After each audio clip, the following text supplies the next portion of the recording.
we've identified our stakeholders, their fears, their concerns, their interests, and possible win-win interactions with them, it's time to develop our stakeholder communication plan.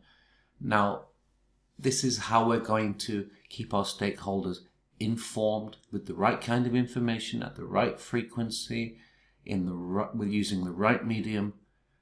And again, remember, underlying thing is the win for us is doing this as efficiently as we want.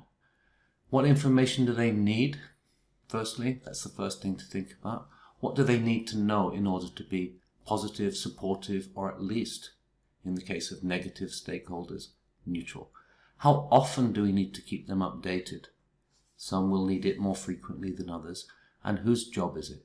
If you can, use your existing reporting structure to communicate with your stakeholders. What do we mean by that? Let's say, for example, you have monthly visits to the project site, and you can use that to use a focus group discussion as a channel for communication and dialogue with certain stakeholders. Depending on where your project is and the nature of your stakeholders, you may find that with, for example, younger stakeholders in an urban area, social media and video, etc. is a better way to broadcast your information to them. And other stakeholders may prefer things that are more traditional reports, newsletters, and of course face-to-face interaction. And also think about whether your stakeholders need hard copy or electronic copy if it's published information. For some stakeholders, you may need to reach out with more than one channel.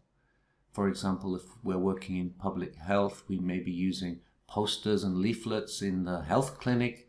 We may have a radio show. We may be using the press to promote the message. We may be organizing town hall meetings or community meetings. We may need multiple channels to make sure we reach our stakeholders. We've already done columns 1 to 7. Notice column 6 is about how to communicate with this group. That's where we can also put the medium of how we're going to reach them. And if you are going to use more than one channel, you can add another channel of channel of communication in column 6. The win-win strategy may sound very similar to how to communicate. Maybe your communication channel is the win-win strategy. But moving on to 7, 8, 9, what information do they need? How frequently do they need that information? And whose job is it to provide that, to communicate?